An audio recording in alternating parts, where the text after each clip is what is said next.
જય શ્રી કૃષ્ણ. સર્વ વૈષ્ણવોને મારા ભગવત સ્મરણ. અજ્ઞાનતિમિરાન્ધસ્ય જ્ઞાનાંજન શલાકયા ચક્ષુરુન્મિલિતં येन તસ્मै શ્રી ગુરવે નમઃ. શ્રી ગોવર્ધનનાથ કી જય. શ્યામ સુંદર શ્રી યમુને મહારાણી કી જય. શ્રી વલ્લભાધીશ કી જય. શ્રી ગોસાઈજી પરમ દયાલ કી જય.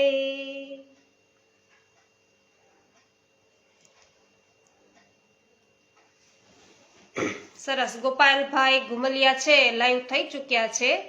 જય શ્રી કૃષ્ણ, સ્વાગત છે. હરસુખભાઈ રામોલિયા, જય શ્રી કૃષ્ણ, સ્વાગત છે. રંજનબેન લુણાગરિયા, જય શ્રી કૃષ્ણ, સ્વાગત છે. તો વૈષ્ણવો, આનંદનો આવિષ્કાર અને ખરેખર શ્રી મહાપ્રભુજી છે, શ્રી વલ્લભાચાર્યજી છે, એમનું આ ચરિત્ર, જીવન ચરિત્ર, એમણે આપણા માટે ઉપાડેલ જે કરેલ જે શ્રમ છે, આ દૈવી જીવો અર્થે વૈષ્ણવો શ્રીમદ ભાગવતનો ગુણારથ છે એ પ્રગટ કર્યો. દેવી જીવોને શરણે લીધા અને વૈષ્ણવો કઈ પ્રકારે છે આ પુષ્ટિ માર્ગ પ્રગટાવી અને કઈ પ્રકારે છે એ જીવોએ ભક્તિ કરવી જોઈએ. પ્રેમ લક્ષણા ભક્તિ, નિસ્વાર્થ ભક્તિ કરવી જોઈએ. એ આપણે છે એ શ્રી વલ્લભ છે એણે આપણને બતાવ્યું, એમણે જે ઉપદેશ કર્યો એના દ્વારા વૈષ્ણવો આપણો ઉદ્ધાર થયો છે. પુષ્ટિ માર્ગમાં આપણે પ્રવેશી શક્યા છીએ. આપણે વૈષ્ણવ થવા માટે વૈષ્ણવો આપણે જે કઈ યશ છે એ શ્રી વલ્લભને આપી છે અને આમ આમનું જીવન ચરિત્ર છે શ્રી વલ્લભનું, એ વાંચીને પણ આપણે ખરેખર ખૂબ આનંદનો અનુભવ કરી રહ્યા છીએ. તો આજે આનંદના આવિષ્કારની અંદર આગળ વધીએ. જયાબેન ઘોડાસરા, શાંતિભાઈ ઘોડાસરા, જય શ્રી કૃષ્ણ, સ્વાગત છે. વૈષ્ણવો પ્રકરણ 15 ની અંદર પ્રવેશ કરવા જઈ રહ્યા છીએ. દક્ષિણના એક નગરમાં શ્રી આચાર્ય ચરણનો મુકામ હતો. રસોઈની સામગ્રી સિદ્ધ કરવા માટે સીધું સામાન ખરીદવા શ્રી કૃષ્ણદાસ મેઘન બજારમાં ગયા હતા અને બજારમાં જતા તેમણે એક મકાનમાંથી ખૂબ જ રડારોડનો અવાજ છે એ સાંભળ્યો, એટલે રોકકળ, અને તેમના કોમળ હૃદયને કરુણ આક્રંદ છે એ સાંભળી અને ઠેસ લાગી. તેઓ ત્યાં ગયા. તેમણે જોયું તો તે બાળકોની ભણવા માટેની નિશાળ હતી, સ્કૂલ હતી. એક જડ શિક્ષક ફૂલ જેવા કોમળ માસૂમ બાળકોને છે એ ગળદાપાટુનો સખત માર મારતો હતો અને કૃષ્ણદાસને ખૂબ જ દયા આવી. તેમણે તે શિક્ષકનો હાથ પકડી લીધો અને કહ્યું કે ભાઈ, આવા ફૂલ જેવા બાળક પ્રભુને ખૂબ પ્યારા હોય છે અને તેમને તમે શા માટે મારો છો? મહારાજ, તમે તમારું કામ કરો. આ બાળકનો હું શિક્ષક છું. તેમને મારે કેવી રીતે ભણાવવા તે હું સારી રીતે જાણું છું. તમારે તેની ચિંતા કરવાની જરૂર નથી. શિક્ષકના ક્રોધયુક્ત અવિવેકી એવા વચનો સાંભળી કૃષ્ણદાસજીએ શાંત સ્વરે શિખામણ આપી કે ભાઈ, મારવાથી બાળકો સુધરે અને તેમને ભણાવી શકાય એ વાત ખોટી છે. શાસ્ત્રો પણ કહે છે કે બાળકોને પ્રેમથી ભણાવવા જોઈએ, તેમની સાથે પુત્રવત વ્યવહાર કરવો જોઈએ. બાળકો પ્રેમના ભૂખ્યા હોય છે. સાંદીપની જેવા મહાન શિક્ષકો આપણા દેશમાં થઈ ગયા. તમે તેમને વિશે સારી રીતે જાણતા જ હશો કે તેમણે રાજા અને રંક સૌના બાળકોને પ્રેમથી ભણાવ્યા અને તેમનામાં સંસ્કારોનું ઘડતર કર્યું. હું તો તમારા ભલા માટે કહું છું, માટે કહ્યું નહીં માનો તો કોઈક દિવસ તમે ભારે મુશ્કેલીમાં મુકાશો. કૃષ્ણદાસ મેઘનની વાત એ શિક્ષકે કાને ન ધરી અને કૃષ્ણદાસજી હરી ઈચ્છા માની અને પોતાના કામે આગળ વધ્યા. રોજની ટેવ પ્રમાણે શિક્ષકે બીજા દિવસે પણ એક માસૂમ બાળકને ઢોર માર માર્યો. માર સહન ન થતા તે બાળક છે મૃત અપાય થઈ અને બેભાન થઈ ગયો. લોકો ભેગા થઈ ગયા અને સૌએ તે શિક્ષક છે એને મારવા લીધો. તો શિક્ષકને મારવા લીધો અને તેવામાં કૃષ્ણદાસજી ફરીથી ત્યાં આવ્યા. તેમણે આ દ્રશ્ય જોયું. તેમણે વિચાર કર્યો કે કાલે કહેવા છતાં આ શિક્ષક માન્યો નહીં. તેણે નિર્દોષ બાળકને મરણતોલ માર માર્યો છે. તો બાળક કદાચ મૃત્યુ પામે અને શિક્ષકને પણ આ લોકો જીવવા દેશે નહીં. આમ બે જીવોની હત્યા થશે. આ શિક્ષક છે એ આસુરી જીવોની સાથે રહી અને આસુરાવેશી બન્યો છે, પરંતુ વાસ્તવમાં તે દૈવી જીવ છે. માટે તેને સન્માર્ગે લાવવા માટે પ્રયત્ન કરવો જોઈએ. તો આ એક વૈષ્ણવ કૃષ્ણદાસ મેઘન તો એ જીવ પ્રત્યે કેવી કરુણા રાખે છે. સાથે સાથે આસુરી છે છતાં પણ એમાં બીજ છે એ દૈવી છે, એ જાણે છે. તો વૈષ્ણવ છે એટલા માટે થઈ અને એ જીવનો એ ભલું ઈચ્છી રહ્યા છે, સારું કરવા ઈચ્છી રહ્યા છે, એટલે કે છે કે એને સન્માર્ગે વાળવો જોઈએ. તો આ વૈષ્ણવ કહેવાય કે જે ખરાબ માર્ગે વળેલા હોય એને સન્માર્ગે વાળે. આવો વિચાર કરી કૃષ્ણદાસ મેઘન છે ટોળામાંથી માર્ગ કરી અને તે શિક્ષકની પાસે ગયા. તેમને જોતા શિક્ષક રડવા લાગ્યો. તેમના પગમાં પડ્યો અને વિનંતી કરવા લાગ્યો કે મહારાજ, મેં મૂઢ જીવે મારા શિક્ષકના અભિમાનમાં કાલે તમારી વાત ન માની અને તેનું ફળ હું આજ ભોગવું છું. તો મને કૃપા કરીને બચાવી લ્યો, બાળકને પણ બચાવી લો. કૃષ્ણદાસે શ્રી વલ્લભનું સ્મરણ કરી જળ મંગાવ્યું અને જળ છાંટતા જ તે આળસ મરડીને બેઠો થયો. તેમણે ટોળાને વિનંતી કરી કે ભાઈઓ, આ શિક્ષકને શી સજા કરવી તે હવે મારા પર છોડી દો. તમારો બાળક પ્રભુએ છે એ બચાવી લીધો છે, માટે તમે ચિંતા કર્યા વિના વિખરાઈ જાઓ. હું જામીન થાઉં છું કે હવે આ શિક્ષક છે બાળકોને મારશે નહીં. આમ કૃષ્ણદાસ છે એ જામીન થયા. તો સૌ કૃષ્ણદાસના વખાણ કરતા સંતોષ પામી અને વિખરાઈ ગયા. તો કૃષ્ણદાસજી તેને લઈ અને શ્રી મહાપ્રભુજી પાસે આવ્યા. શિક્ષકે શ્રી મહાપ્રભુજીના દર્શન કરતા જ એ ભાવ વિભોર છે એ બની અને સાષ્ટાંગ દંડવત પ્રણામ કર્યા અને કૃષ્ણદાસે સઘળી હકીકત કહી. શ્રી વલ્લભે પૂછ્યું કે ભાઈ તું કોણ છે? તેણે કહ્યું કે મહારાજ, મારું વતન તો ઉત્તર ભારતમાં આવેલું અંબાલા નામનું શહેર છે. જાતે કાયસ્થ ક્ષત્રિય છું અને મારું નામ નારાયણ છે. તો બાળપણથી ખરાબ મિત્રોના સંગમાં મેં મારું જીવન છે નષ્ટ કર્યું હતું. હું ચોરી જુગારમાં ફસાયો હતો. મા બાપે કંટાળીને મને ઘરમાંથી કાઢી મૂક્યો હતો. ફરતો રખડતો હું અહીં આવ્યો. અનેક કડવા અનુભવો અને દુઃખ વેઠ્યા પછી મને મારી ભૂલ છે એ સમજવા લાગી છે. તો મેં પ્રામાણિક માર્ગે જીવન જીવવાનો વિચાર કર્યો.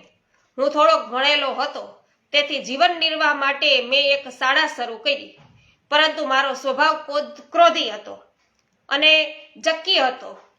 તેથી મેં બાળકોને ખૂબ માર્યા છે, ખૂબ પાપ કર્યું છે. આજે જો આ ભક્ત ન મળ્યા હોત તો હું જીવતો હોત નહીં, આપના ચરણોમાં આવી શક્યો હોત નહીં. તો આપના દર્શનથી મારા હૃદયના સર્વ વિકારો નાશ પામ્યા છે. આ જગતમાં હવે આપના સિવાય મારું કોઈ નથી. માટે મને અનાથને શરણે લઈ અને સનાથ કરો, એટલી જ વિનંતી છે. નારાયણદાસનો કંઠ ત્યારે ગદગદ થઈ ગયો અને તેમના નેત્રોમાંથી પશ્ચાતાપના આંસુ છે વહેવા લાગ્યા. શ્રી વલ્લભે કૃપા કરી તેમને તુલસીમાળાના અષ્ટાક્ષર મંત્ર આપી અને સેવક કર્યા. તો નારાયણદાસે હાથ જોડી વિનંતી કરી કે મહારાજ, મને થોડો સમય આપની સાથે રહેવાની અને આપની સેવા કરવાની આજ્ઞા આપો. આપશ્રીએ તેમની વિનંતી સ્વીકારી અને પોતાની સાથે રાખ્યા અને પછી આપશ્રી આગળ પધાર્યા. તો વૈષ્ણવ નારાયણદાસ કાયસ્થની વાર્તા છે એ આપણે સાંભળીએ છીએ. તો એની અંદર વાર્તા પ્રસંગની અંદર આપણે અલગ વાર્તાઓ સાંભળી. આ અલગ છે કે કઈ પ્રકારે આ નારાયણદાસ છે એ શ્રી મહાપ્રભુજીના શરણે આવ્યા. તો એમનો ભૂતકાળ કેવો હતો અને પછી એ મહાપ્રભુજીના સેવક થયા પછી કેવા થયા, તો વૈષ્ણવો એ વાર્તા આપણે સાંભળી. પણ એ પેલા એ કેવા હતા, તો શ્રી મહાપ્રભુજી છે એમના સેવક બન્યા પછી એ એમના પરમ કૃપા પાત્ર ભગવદીય બની શક્યા વૈષ્ણવો. તો આ છે શ્રી મહાપ્રભુજીનો પ્રતાપ. હેમાબેન ગુજરાતી, પાવતીબેન, કૌશલભાઈ કળિયા, હંસાબેન, નિર્મલાબેન મકવાના, શામજીભાઈ, પમીબેન, પ્રિન્સભાઈ, નકુમ પરિવાર, નૂતનબેન જાવિયા, લલિતાબેન અકબરી, મનીષા મંજુલાબેન ભીમાણી, જે.આર. વડાલિયા, સર્વ વૈષ્ણવોનું સ્વાગત છે. તો શ્રી વલ્લભ હવે નાસિક પધાર્યા છે. નાસિકમાં હજારો વિદ્વાનો આપનું આગમન સાંભળી અને શાસ્ત્ર ચર્ચા કરવા માટે પંચવટીમાં આપના મુકામે આવ્યા. અને તે સર્વ શૈવ બ્રાહ્મણોના અગ્રણી શિવ શર્માએ કહ્યું કે અમે શિવ આરાધનામાં તત્પર, શ્રૌત, સ્માર્ત, અગ્નિહોત્રી, વેદાંગ અને ધર્મશાસ્ત્રમાં પારંગત છીએ. આપ ચાહો તો વેદ વિદ્યામાં અમારી પરીક્ષા કરો. અમે આપના વિશે ઘણું સાંભળ્યું છે. તે સત્ય હોવાની છે. સત્ય હોવાની પ્રતીતિ રૂપે આપ પણ વેદ વિદ્યાની પરીક્ષા આપો. આપ શ્રીએ સંમતિ આપી. ત્યારે જુદા જુદા બ્રાહ્મણોએ વેદના જે મંત્રો છે એ મંત્રોનો પદ, ક્રમ, જટા, શોપ્ત અને વિવિધ રીતે પાઠ કર્યા અને પ્રશ્નો પૂછ્યા. આપ શ્રીએ તે જ મંત્રો સીધી અને ઉલટી બંને રીતે બોલી બતાવ્યા અને તેમના પ્રશ્નના ઉત્તર આપ્યા. પછી આપ શ્રીએ તે બ્રાહ્મણોને પ્રશ્ન પૂછ્યા ત્યારે તેઓ ઉત્તર આપી શક્યા નહીં. ત્યારબાદ વિવિધ વિષયો ઉપર ઘણી શાસ્ત્ર ચર્ચા થઈ. શ્રી વલ્લભના વિદ્વતાયુક્ત વચનો સાંભળી અને સૌ પ્રસન્ન થયા અને તેમનામાં જે દૈવી જીવો હતા તેઓ શરણે આવ્યા અને બીજા શ્રી વલ્લભને પ્રણામ કરી તેમની પ્રદક્ષિણા કરી સ્તુતિ કરતા પોતાના મુકામે ગયા. તો અહીં શ્રી વલ્લભે શ્રી ભાગવતનું પારાયણ કર્યું અને ત્યાંથી આપ શ્રી ત્ર્યંબકની તીર્થયાત્રા કરવા પધાર્યા. ત્યાંથી ગોદાવરીમાં મૂળ સુધીની તીર્થયાત્રા કરી તાપી નદી તરફ પધાર્યા. તાપીના વિમલ જલમાં સ્નાન કરતા આપે આજ્ઞા કરી કે તાપી સૂર્યપુત્રી છે, તેથી શ્રી યમુનાજીની બહેન છે. તાપી તટ પર આવેલા તીર્થોની પ્રદક્ષિણા કરી આપ શ્રી નર્મદાની પરિક્રમા કરવા માટે પધાર્યા. તો નર્મદાની દક્ષિણે વિશાળ દારૂ આવેલું છે. તો વૈષ્ણવો, અહીંયા આપણે ભારતની અંદર નદીઓ છે એનું કેટલું મહત્વ છે, સરિતાનું, એ અહીંયા આપણને એ પણ જાણવા મળે છે. હર હર નર્મદે, હર હર ગંગે એવું શા માટે આપણે કહીએ છીએ એ પણ આપણને ખ્યાલ આવે. તો નર્મદાની દક્ષિણે વિશાળ દારૂવન આવેલું છે અને તેમાં અનેક તીર્થ સ્થાનો છે. નર્મદાની ઉત્તરે વિખ્યાત રાજા કાર્તવીર્યની માહિષ્મતી નગરી છે એ આવેલી છે અને શ્રી આચાર્ય ચરણ પોતાના સેવકો સહિત આ દારૂવનમાંથી પસાર થતા હતા ત્યારે મૃગનું એક નાનકડું, નિર્દોષ અને સુંદર બચ્ચું ભયથી છે વિહવળ થયેલું દોડતું હાંફતું આપ શ્રીની પાસે આવી પહોંચ્યું. આપ શ્રીના ચરણોમાં તે લપાઈને તેના નેત્રો દ્વારા શરણની યાચના કરતું હતું અને આપ શ્રીએ ખૂબ જ દયા અને સ્નેહથી તે મૃગ બાળને પોતાના હસ્તથી અભયદાન આપ્યું. ત્યાં તેની પાછળ પડેલો એક શિકારી હાથમાં ધનુષ્ય બાળ લઈ અને આવી પહોંચ્યો અને શ્રી વલ્લભના દર્શન કરતા તેનો ગુસ્સો છે એ શાંત થઈ ગયો. તેના હૃદયને ન સમજાય એવી શાંતિ થઈ. તો તેણે પ્રણામ કરી વિનંતી કરી કે મહારાજ, આ મારો શિકાર છે, તે મને આપો, કારણ કે હું 2-3 દિવસથી ભૂખથી પીડાઉં છું. હું જાણું છું કે નિર્દોષ પ્રાણીઓને મારવા એ પાપ છે, પણ મારા માટે આ સિવાય બીજો કોઈ ઉપાય નથી. ભૂખ્યો માણસ કયું પાપ કરતો નથી? કૃષ્ણદાસ મેઘરને પૂછ્યું કે તું કોણ છે? મૃગને મારવાથી પાપ લાગે છે એવું જ્ઞાન તને ક્યાંથી થયું? મહારાજ, આમ તો હું રાજપુત્ર છું, બાળપણમાં મારા પિતાએ સારા વિદ્યાગુરુઓ છે રોકી અને મને વિદ્યાભ્યાસ કરાવ્યો હતો અને ધર્મશાસ્ત્રો પણ શીખવ્યા હતા, પરંતુ યુવાન વયે ખરાબ સંગથી હું ભ્રષ્ટ થયો. મહારાજ, જીવનમાં પૈસો મળે તેમાં યુવાની ભળે અને સત્તાનો સાથ મળે ત્યારે માણસ પોતાના સારા સંસ્કારોથી ભ્રષ્ટ બને છે. તો મારા માટે પણ તેવું જ થયું છે. હું સંસારના ક્ષણિક સુખોની લપસણી ભૂમિ ઉપર સરક્યો અને ભોગવિલાસના કાદવમાં ખૂંપી ગયો અને વેશ્યાઓના સંગથી મારું જીવન વધુ ને વધુ ભ્રષ્ટ થતું ગયું. હૃદય છે નિર્દય બનતું ગયું અને તેમાં કેટલાક શિકારીઓનો મને સંગ થયો અને તેમના સંગના રંગથી હું પણ શિકારી બન્યો અને શિકાર કરી મારું ભરણ પોષણ કરતો થયો છું. મહેન્દ્રભાઈ અઘેરા સ્વાગત છે. દિલસુખભાઈ જોશી સ્વાગત છે. દિનેશભાઈ રાજાણી સ્વાગત છે. ખૂબ સરસ. વિનોદભાઈ, આપ ટ્રેનમાંથી સાંભળી રહ્યા છો અને પરત રાયપુર જઈ રહ્યા છો. સરસ. પ્રભુ છે સદાય આપના પર કૃપા વર્ષાવે. લાલજીભાઈ પટેલ સ્વાગત છે. પ્રીતિબેન પટેલ સ્વાગત છે. અસ્મિતાબેન સુદાણી સ્વાગત છે.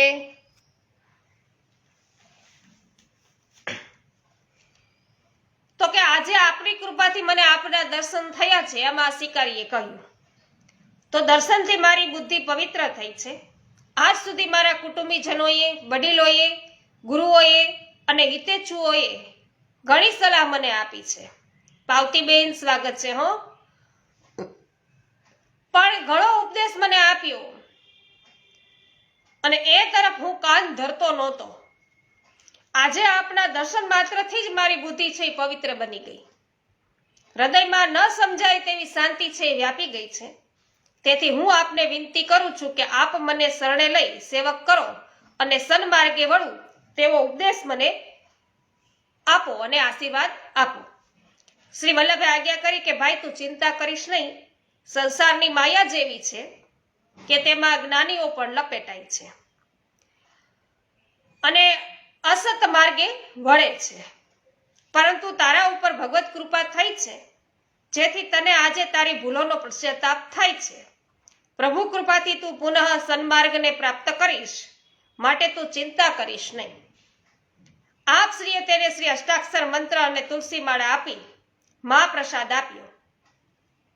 તેણે કહ્યું, મહારાજ, હવે મારું કર્તવ્ય શું છે તેનો મને ઉપદેશ આપવાની કૃપા કરો. તો આપે આજ્ઞા કરી કે આ મૃગના બાળકનો ભગવત કૃપાથી જીવ બચી ગયો છે, તેના દ્વારા જ તું શરણે આવ્યો છે, તો તારા જીવનનું પરિવર્તન થયું છે, માટે તેને પ્રેમથી તું તારી સાથે તારા ઘરે લઈ જા.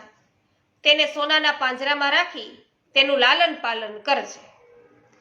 તારે ઘેર તારા કુટુંબીજનો તને આવકારશે. તારા પિતા તારા જીવન પરિવર્તનથી પ્રસન્ન થશે.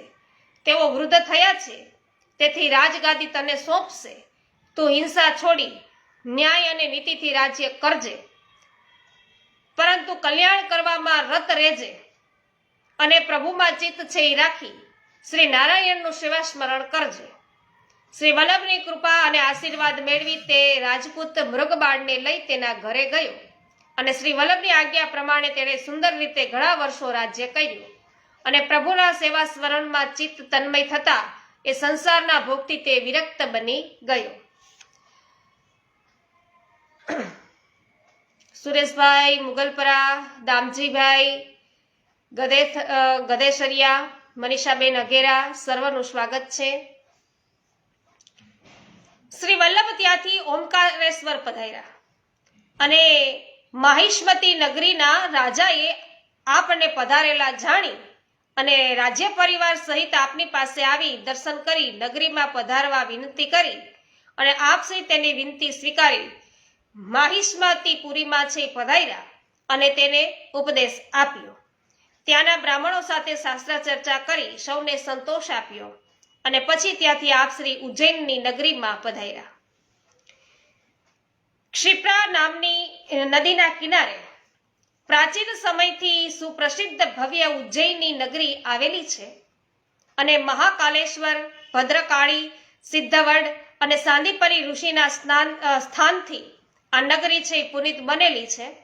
આપશ્રીએ અહીં પધારી પોતાના સેવકો સહિત ક્ષિપ્રા નદીમાં સ્નાન કર્યું અને પછી મહાકાલેશ્વરના દર્શન કરી સિદ્ધવડ થઈ સાંદીપની ઋષિના આશ્રમમાં પધાર્યા અને ત્યાં ગોમતી ઘાટ ઉપર મુકામ કરી આપે ઈચ્છા કરી પોતાના સેવકોને આજ્ઞા કરી. આ મહર્ષિ સાંદીપનીનો આશ્રમ છે. અહીં જ ભગવાન શ્રી કૃષ્ણ બલરામ પોતાના પ્રિય મિત્ર સુદામા સાથે રહ્યા હતા અને અભ્યાસ કર્યો હતો. માટે આ પવિત્ર સ્થાનમાં મુકામ કરી શ્રીમદ ભાગવતનું પારાયણ કરવાની મારી ઈચ્છા છે. પરંતુ અહીં આ સ્થળ કાળક્રમે લુપ્ત થતું ગયું છે. સુંદર રમણીય વૃક્ષોથી એક કાળે સુશોભિત શાંત શીતલ આશ્રમ આજે વૃક્ષ વિહોણો રણ પ્રદેશ જેવો બની ગયો છે. તો વૃક્ષની છાયા વિના મુકામ કરવામાં મુશ્કેલી રહે છે. પરંતુ શ્રીમદ ભાગવતનું પારાયણ તો અહીં જ કરવું છે. જેમ ભગવદ ઈચ્છા હશે તેમ થશે. તો આપ શ્રી ગોમતીના ઘાટ ઉપર બિરાજી સંધ્યાવદન કરતા હતા. આજુબાજુમાં દૂર સુધી કોઈ વૃક્ષ નહોતું. અનાયાસે પીપળાનું એક લીલુંછમ પાન કોણ જાણે ક્યાંથી ઉડતું આવ્યું અને આપશ્રીના ચરણ પાસે ભૂમિ પર પડ્યું અને સૌને નવાઈ લાગી. સંધ્યાવદન કરી રહ્યા પછી આપશ્રીએ પોતાની બાજુએ ખાડો ખોદી તે પાન ત્યાં રોપ્યું અને સંધ્યા વંદનનું જળ છે સિંચ્યું.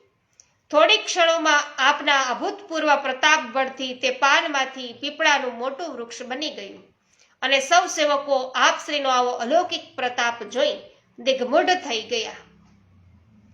પવન વેગે આ અદ્ભુત ચમત્કારની વાત ઉજ્જૈનીના વિદ્વતજનોમાં વ્યાપી ગઈ અને સૌ બ્રાહ્મણો વિદ્વાનો નગરજનો આ ચમત્કાર નજરે જોવા માટે ત્યાં ઉભરાયા. પણ ભાઈ, સાંભળ્યું છે તે પ્રમાણે તેઓ ક્યાંય હાર્યા નથી. ભલભલા શંકરાચાર્યો પણ તેમની પાસે હારી ગયા છે. તેમની આગળ આપણે વાદ વિવાદમાં કેમ રીતે ટકી શકીશું? આપણે શાસ્ત્ર ચર્ચા દ્વારા તો તેમને જીતી શકીએ એવું જણાતું નથી, પણ કોઈક યુક્તિ દ્વારા તો તેમને જીતવાનો પ્રયત્ન કરવો જોઈએ. આપણે એક કામ કરીએ, એક જણ જઈને વાદ વિવાદ ન કરતા 100-200 બ્રાહ્મણો સમૂહમાં જઈએ અને ત્યાં એકી સાથે દરેક જણે જુદા જુદા પ્રશ્ન પૂછવા. એને તેના જવાબો તેઓ એકી સાથે આપી શકશે નહીં. તેથી તેઓ હારી ગયા છે તેઓ કોલાહલ કરી અને તેમને મૂંઝવી દેવા. આવી યુક્તિ બધાએ કરી. તો સૌ આ યોજનામાં સંમત થયા અને બધા મળી અને સાંદીપની આશ્રમમાં શ્રી આચાર્ય ચરણ પાસે આવ્યા. તો શ્રી વલ્લભે સૌનો યથોચિત સત્કાર કરી અને તેમને બેસાડ્યા. તેમણે એકી સાથે જુદા જુદા પ્રશ્નો પૂછ્યા અને શ્રી વલ્લભે કહ્યું કે ભાઈ, શાસ્ત્ર ચર્ચા કરવાની યોગ્ય રીત નથી. તમારા પૈકી એક જણ શાસ્ત્ર ચર્ચા કરો તો જ શાસ્ત્ર ચર્ચાનો આનંદ આવે, પરંતુ બ્રાહ્મણો માયના નહીં. અને તેમણે એક સાથે પ્રશ્નો પૂછવાનું ચાલુ રાખ્યું. આપ શ્રી વાકપતિ, તો આપે એકી સાથે સહસ્ત્ર મુખ છે એ ધારણ કર્યા. હજારો મુખ છે એ શ્રી પ્રભુએ ધારણ કરી લીધા. તો પ્રભુએ સહસ્ત્ર મુખ છે ધારણ કરી સહસ્ત્ર રૂપ ધારણ કર્યા અને દરેક બ્રાહ્મણને એમ લાગ્યું કે શ્રી વલ્લભ મારી સાથે જ શાસ્ત્ર ચર્ચા કરી રહ્યા છે. તો આમ સેંકડો બ્રાહ્મણો સાથે અનેક સ્વરૂપો ધારણ કરી આપે એક સાથે શાસ્ત્ર ચર્ચા કરી અને એક ઘડીમાં તેમ બધાને છે નિરુત્તર કરી દીધા અને સૌ શર્મિંદા બની આપ શ્રીની સ્તુતિ કરતા ત્યાંથી ચાલવા લાગ્યા છે. જય હો ગોપાલભાઈ, હેમાબેન જય હો, પાવતીબેન જય હો. હવે બરાબર. તો આટલું સરસ મહાપ્રભુજીનો પ્રતાપ જોઈ અને આપણે જયઘોષ ન થઈ શકે વૈષ્ણવો? અવશ્ય, બહુ સરસ છે. તમે બધાએ અત્યારે સરસ કડી પકડી, ખૂબ સુંદર. અને જતા જતા એક ઈર્ષારૂ બ્રાહ્મણે એવું કહ્યું કે અવંતિકા નગરીને ભલે આજે આપે જીતી લીધી, પરંતુ અમારા સૌનો અગ્રણી ઘટ સરસ્વતી અહીં નથી. તેનું જ આ પરિણામ છે. નહીં તો આપ અવંતિકામાં વિજય મેળવી શકત નહીં અને તેને જીતો તો જ તમારી જીત છે ને સાચી કહેવાય, ગણાય. તો જ સાચી જીત ગણાય. હવે ઘટ સરસ્વતી કોણ હશે આપણે જોઈએ. તો કૃષ્ણદાસ મેઘને પૂછ્યું કે ઘટ સરસ્વતી કોણ છે? તેને અહીં બોલાવો. તેની સાથે પણ શાસ્ત્ર ચર્ચા કરવા અમારા આચાર્ય શ્રી ચરણ છે એ તત્પર જ છે. તો ત્યાં ઉપસ્થિત નગરજનોમાંથી કેટલાકે કહ્યું કે મહારાજ તેઓ તુલસી માળા તિલક હરી લે છે, તુલસી માળા તિલક છે એ લઈ લે છે, એમ હરી લે છે અને ભસ્મ ને રુદ્રાક્ષ આપે છે. તે એક યાત્રાળુએ કહ્યું કે થોડોક સમય પહેલા જ અહીંથી થોડેક દૂર આવેલા ચૈધ્યપુર નામના નગરમાં અમે તેને જોયો હતો ને આપે આજ્ઞા કરી કે ઈશ્વરને પ્રસન્ન કરવા માટે આવા ઘણા મનુષ્યો નટની માફક માયા કરતા હોય છે. સરસ. જય હો અસ્મિતાબેન, વિનોદભાઈ જય હો, સુરેશભાઈ જય હો, મનીષાબેન જય હો. તો સૌ આપશ્રીને દંડવત પ્રણામ કરી અને વિખરાયા છે અને આપે ત્યાં શ્રીમદ ભાગવત પારાયણ કર્યું અને ચૈધ્યપુરમાં કૃષ્ણદાસ મેઘને ઘટ સરસ્વતીની ખૂબ જ તપાસ કરતા તેમને જાણવા મળ્યું કે ઘટ સરસ્વતી અહીંથી વેત્રવતી નદીના કિનારે આવેલા રાજા રામચંદ્રની પાટ નગરી ઓળછા ગયો છે અને કદાચ તે ત્યાં મળી જાય. તો આ સમાચાર જાણી શ્રી વલ્લભે ઓળછા તરફ પધારવાનું નક્કી કર્યું અને આપ ઓળછા પધાર્યા.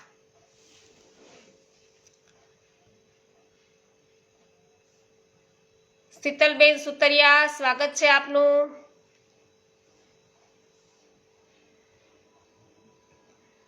જુનાગઢ આવી અને ચિત્ત છે એ બહુ જ આનંદિત થયો. મારી ગુજરાત યાત્રા છે એ સફળ થઈ. જય હો વિનોદભાઈ. અને અમને અમારી શું સ્થિતિ છે આ બધા વૈષ્ણવો જાણે છે. અમે 2 દિવસથી આપ જ્યારે લાઈવ નહોતા ત્યારે એ સમય દરમિયાન અમે શું અનુભવ્યું છે એ પણ બધાને રજૂઆત કરી દીધી છે અને આપની સાથેના મુલાકાત થઈ અને એ પછીના શબ્દો છે એ વર્ણન કરવાના શબ્દો છે એ મારી પાસે નથી વિનોદભાઈ, પણ એટલું કહું કે ખૂબ જ આનંદ થયો છે અને આવી જ કૃપા છે પ્રભુ આપણા પર વર્ષાવતા રહે. સર્વ વૈષ્ણવો પર છે શ્રી વલ્લભની કૃપા દ્રષ્ટિ હંમેશા બની રહે. તો વૈષ્ણવો આજે આપનો સમય થઈ ચૂક્યો છે. સર્વને મારા જય શ્રી કૃષ્ણ. શ્રી વલ્લભાધીશ કી જય. શ્રી ગુસાઈજી પરમ દયાલ કી જય.